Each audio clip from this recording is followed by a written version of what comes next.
Bismillahirrahmanirrahim. Alhamdulillah alladzi syarafana bihadza asy-syahril mubarak tasyrifan wa 'arrafana ma fihi minal khairati wal barakati ta'rifan wa kallafana bima fihi minat ta'ati wal khairati taklifan wa dha'afa lana fihi al-hasanat wal a'malis shalihati tad'ifan. Ahmaduhu subhanahu wa ta'ala innahu kana bina rahima ra'ufa wa asyhadu an la ilaha illallah wahdahu la syarika lah syahadatan takunu lana fil jinani kanzan ma'rufa wa asyhadu anna sayyidana nabiyyana Muhammadan abduhu wa rasuluh allazi kana bikullil khairati mawsufa. Allahumma fasalli wa sallim wa barik ala hadzal nabiyil karim والرسول سيد السند العظيم ذي القلب الرحيم سيدنا محمد وعلى آله وأصحابه صلاة وسلاما دائمين متلازمين ما دام الخير مألوفا وسلم تسليما كثيرا.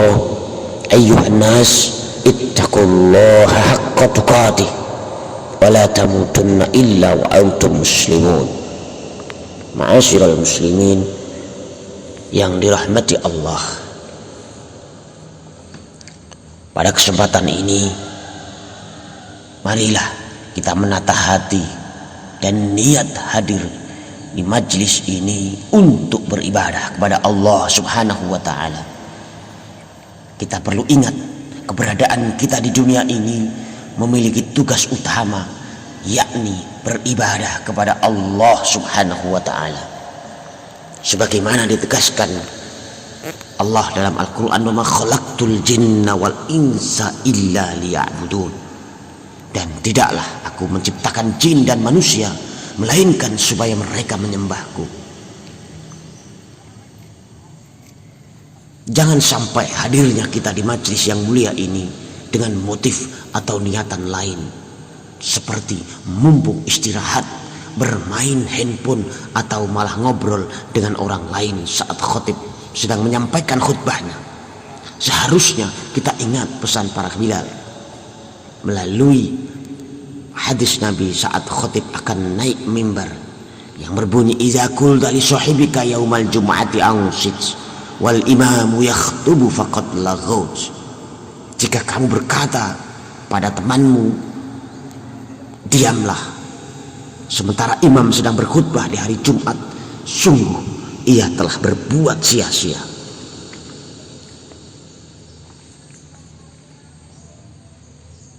Iya,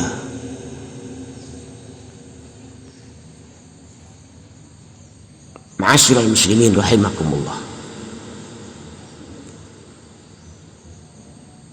Dan sebagai sebuah salah satu rukun khutbah Jumat, khatib juga berwasiat kepada seluruh jamaah dan pada diri khatib sendiri untuk marilah senantiasa meningkatkan dan menguatkan ketakwaan kita kepada Allah subhanahu wa ta'ala dalam wujud menjalankan segala perintah Allah dan menjauhi segala apa yang dilarang oleh Allah. Mudah-mudahan kita akan menjadi hambanya yang dicintai dan mendapatkan keberkahan serta keselamatan dalam kehidupan di dunia dan di akhirat. Amin ya rabbal alamin. Ma'asyiral muslimin yang dirahmati Allah, Allah subhanahu wa ta'ala berfirman dalam Quran surat An-Nisa ayat 171, ya ahlal kitab la taghlu fi dinikum wa la taqulu 'ala Allahi illal haqq. Wahai ahli kitab, janganlah kamu melampaui batas dalam agamamu, dan janganlah kamu mengatakan terhadap Allah kecuali hal yang benar. Allah dalam firman-Nya ini mengingatkan kepada kita dengan kata-kata la taghlu, untuk senantiasa tidak berlebih-lebihan atau melampaui batas. Berlebih-lebihan di sini bukan mencakup hal yang sempit, tapi mencakup pengertian yang luas, termasuk tidak diperbolehkan melampaui batas dalam beragama. Berlebihan dalam agama ini kerap disebut dengan istilah hulu. Rasulullah Shallallahu Alaihi Wasallam juga pernah mengingatkan para sahabat melalui hadisnya dalam kitab Sahih Bukhari untuk tidak berlebih-lebihan dalam beragama. Hadis ini berisi kisah yang bisa menjadi renungan kita semua untuk hidup dengan seimbang dan menghindari hal-hal yang tidak disukai oleh Allah dan Rasulullah Shallallahu Alaihi Wasallam. Saudaraku sekalian yang dirahmati Allah, suatu ketika para sahabat datang kepada Rasulullah untuk mengetahui bagaimana Rasulullah Shallallahu Alaihi Wasallam beribadah. Mereka ingin menyampaikan dan melakukan perbandingan apakah ibadah yang mereka lakukan selama ini sudah sama dengan ibadah yang dilakukan oleh Rasulullah Shallallahu Alaihi Wasallam. Saudaraku, salah satu di antara sahabat mengatakan bahwa ia telah melakukan ibadah puasa setiap hari. Sahabat lain mengatakan bahwa ia sudah lama tidak tidur malam dan melakukan sholat sepanjang waktu. Sementara yang satu lagi mengatakan bahwa ia sudah tidak pernah lagi berhubungan suami istri untuk mengekang hawa nafsu. Mengetahui cerita ini, cerita para sahabat ini, wahai saudaraku, Rasulullah tidak memberikan junjungan atau sanjungan atas semangat ibadah yang mereka lakukan. Para sahabat ini malah diingatkan oleh Rasulullah dengan sabdanya, aku ini adalah orang yang paling takut kepada Allah jika dibanding dengan kalian. Aku juga orang yang paling taat kepada Allah. Meski begitu, aku terkadang berpuasa, kadang juga tidak. Aku juga melaksanakan ibadah sholat malam, namun aku tidur juga. Aku juga menikahi wanita. Barang siapa yang membenci sunnahku, ia bukan dari golonganku. Wahai saudaraku, dialog Rasulullah dengan para sahabat ini menunjukkan bahwa ibadah yang dilakukan secara berlebihan dengan mengorbankan sisi-sisi lain dalam kehidupan termasuk hal yang tidak baik. Rasulullah pun mengingatkan melalui hadisnya pula bahwa khairul umuri awsatuha, yang bermakna sebaik-baik urusan ialah yang dilakukan dengan biasa-biasa saja atau sedang-sedang saja, sekalipun itu sedikit. Ini memiliki artian bahwa yang penting untuk diperhatikan dalam ibadah adalah konsistensi atau keistiqomahan, walaupun dilakukan dalam kuantitas yang sedikit, sebab yang dihitung pahala banyak dalam ibadah adalah konsistensinya. Jika hanya sekali kemudian berhenti, pahalanya juga akan berhenti. Berbeda jika dilakukan terus-menerus. Selama ibadah itu dilakukan, ibadahnya akan terus mengalir pahalanya. Saudaraku kaum muslimin yang dirahmati Allah, tidak berlebih-lebihan atau keseimbangan dalam kehidupan termasuk dalam beragama merupakan bagian dari karakteristik ajaran Islam. Islam mengajarkan kepada umatnya untuk menjadikan kehidupan dunia dan akhirat saling melengkapi. Kita tidak boleh hanyut dalam materialisme dan juga tidak boleh tenggelam dan terlena dalam spiritualisme. Ketika kehidupan seseorang dalam kondisi seimbang, maka ia pun akan hidup dalam ketenangan. Selain keseimbangan vertikal, yakni beribadah kepada Allah sebagai umat Islam, kita juga harus menanamkan keseimbangan horizontal, yakni antar sesama makhluk Allah subhanahu wa ta'ala. Hal ini penting karena manusia adalah makhluk sosial yang tidak bisa hidup sendiri dan membutuhkan orang lain dalam menjalankan kehidupan. Saudaraku yang dirahmati Allah, bukan hanya terbatas pada sesama umat Islam saja. Keseimbangan hidup juga harus dibangun dengan baik oleh umat Islam bersama umat-umat pemeluk agama lain.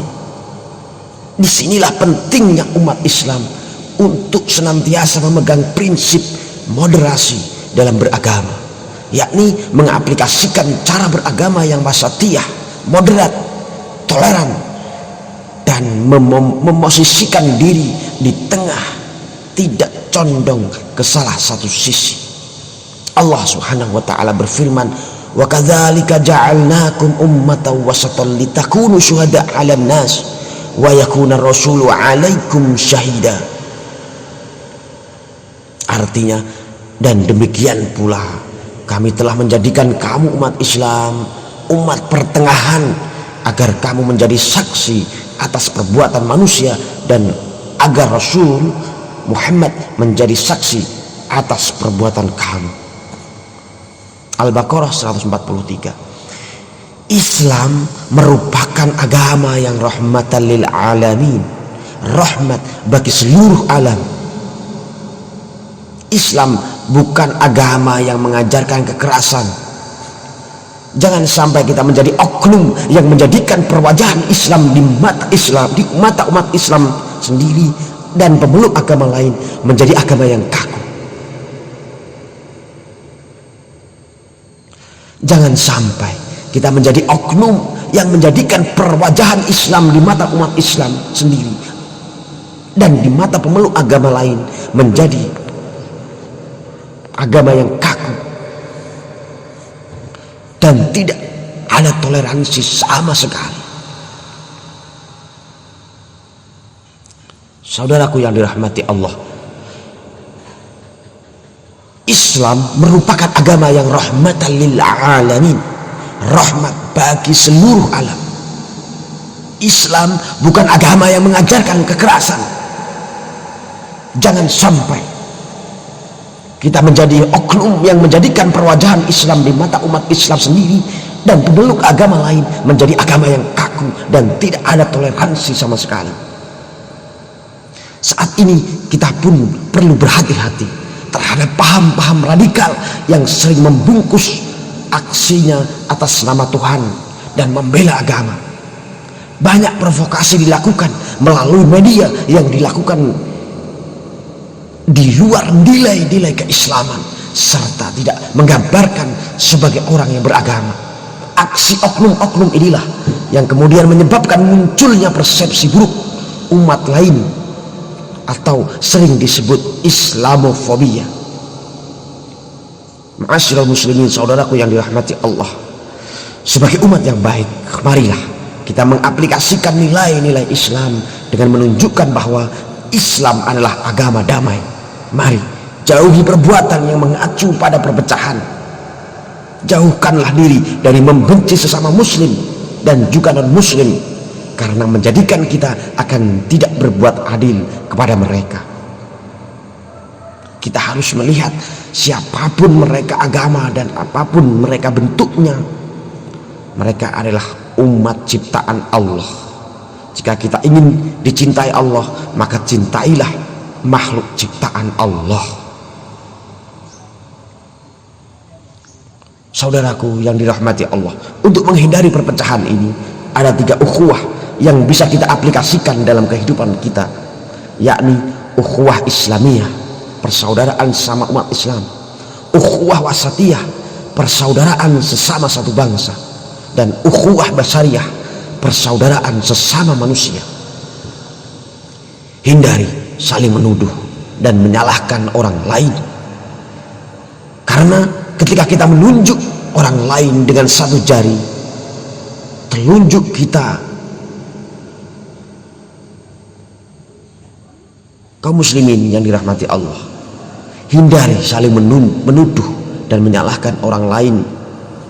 Karena ketika kita menunjuk orang lain dengan satu jari telunjuk kita, lalu beberapa jari lainnya yang menunjuk pada diri kita sendiri, ini menunjukkan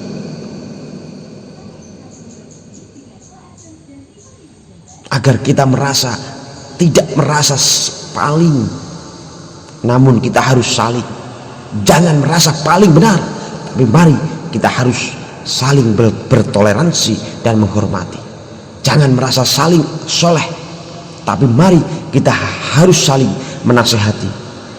Jangan merasa paling berkuasa, tapi mari kita harus saling berbagi.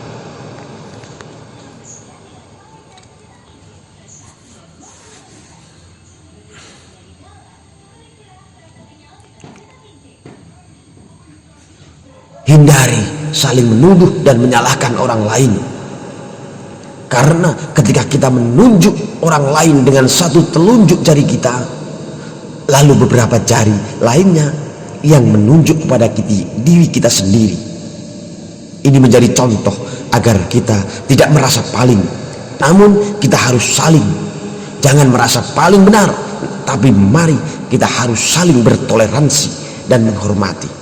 Jangan merasa paling soleh, tapi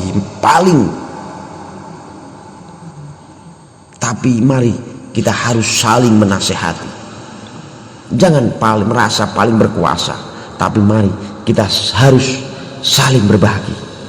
Saudaraku yang dirahmati Allah, demikianlah khutbah singkat ini. Mudah-mudahan dapat kita aplikasikan dalam kehidupan kita dan membawa kemaslahatan untuk sesama umat.